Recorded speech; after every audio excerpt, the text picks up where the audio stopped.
Avui acabem la campanya del canvi. Acabem la campanya del canvi, la campanya que posarà fi a 4 anys perduts. Posarà fi a 4 anys d'asfíxia democràtica, a 4 anys de prepotència, de mal humor i de males formes. Posarà fi a 4 anys d'una alcaldessa que des del primer dia ha preferit ser l'alcaldessa del PP a l'alcaldessa d'Ontinyent. A 4 anys de marginació de la Diputació i de la Generalitat Valenciana mentre Lina Insa pegava la cabota i es ria les gràcies.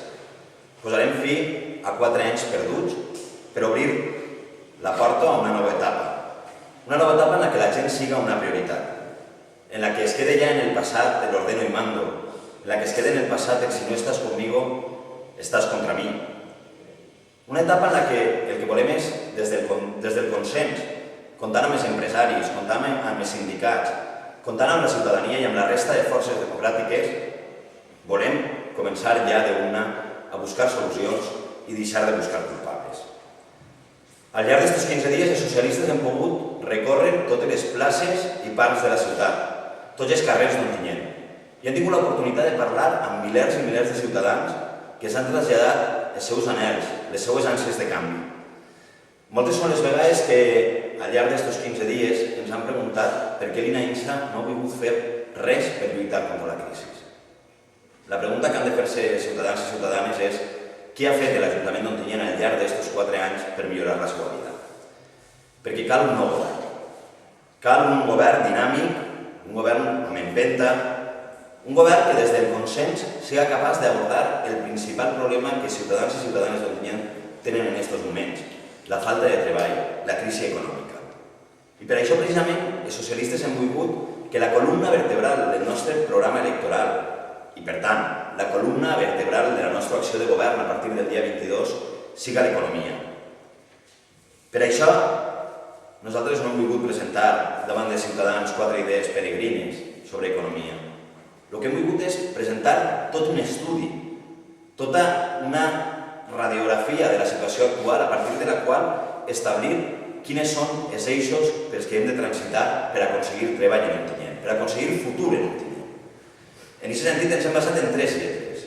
La primera, la R, de reutilitzar els edificis, reutilitzar els recursos amb els que ja compta l'Ajuntament.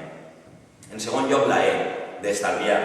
Estalviar després de 4 anys de despilfarro, de 4 anys durant els quals Lina Insa ha endeutat l'Ajuntament fins a quasi 22 milions d'euros, el màxim històric.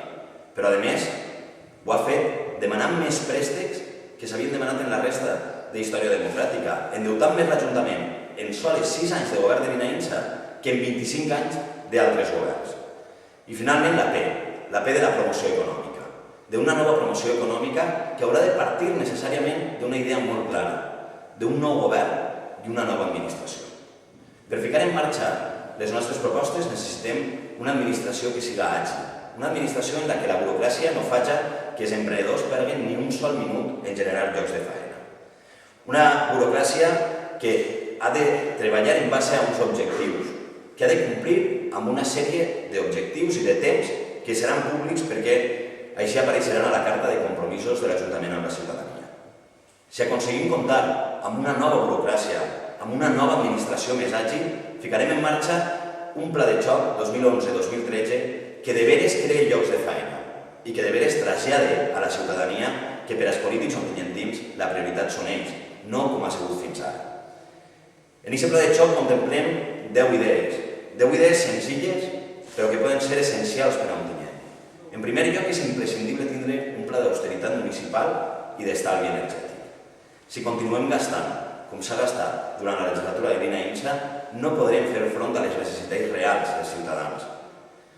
En segon lloc, plantegem la necessitat de crear un centre de referència econòmic, és a dir, un centre en el que s'engloben tots aquells serveis que puguen ser útils als emprenedors d'Ontinyent. Un centre que englobe el PROP, el viver d'empreses i tots els serveis de promoció econòmica. Per altra banda, plantegem un pla d'ocupació i un pla d'inserció per a joves qualificats. El principal problema que estan tenint molts joves és que és difícil que les empreses es donen una oportunitat sense haver tingut una experiència prèvia.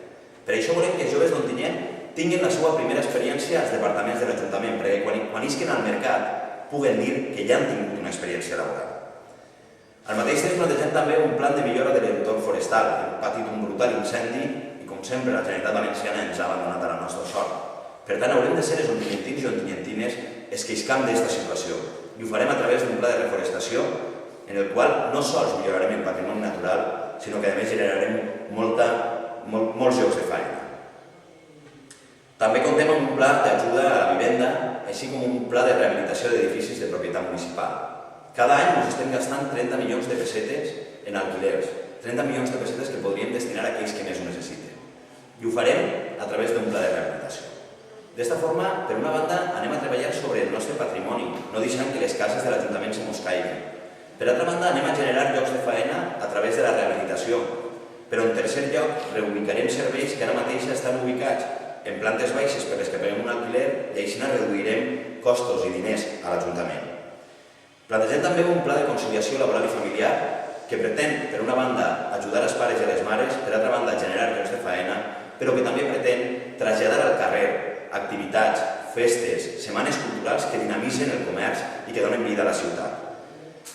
I no podem oblidar el que pensem que pot ser un eix importantíssim d'Ontinyent, un autèntic motor econòmic, la Universitat de València. Ontinyent té un avantatge competitiva respecte d'altres ciutats. És l'única que té una seu pròpia de la Universitat de València. Per tant, la universitat ha de convertir-se en la gran oportunitat dels ontinyentins i ontinyentines. Però els socialistes no sols hem volgut quedar-nos en el curt termini, no sols hem volgut plantejar un pla de xoc 2011-2013, sinó que el que volem és que, quan en el futur hi hagi problemes, Ontinyent estigui més preparat que ha estat ara. I volem fer-ho a través d'un pla estratègic de ciutat. És a dir, volem fer-ho a través d'una fulla de ruta que en companyia dels agents socioeconòmics, en companyia dels empresaris i dels sindicats, sense donar l'esquena a ningú, sinó comptant amb tot el món, marqui quines han de ser les prioritats de la política ontinyentina. Quina ciutat volem per als propers anys. Per tant, el que més hem destacat els socialistes en aquesta campanya ha sigut la proximitat.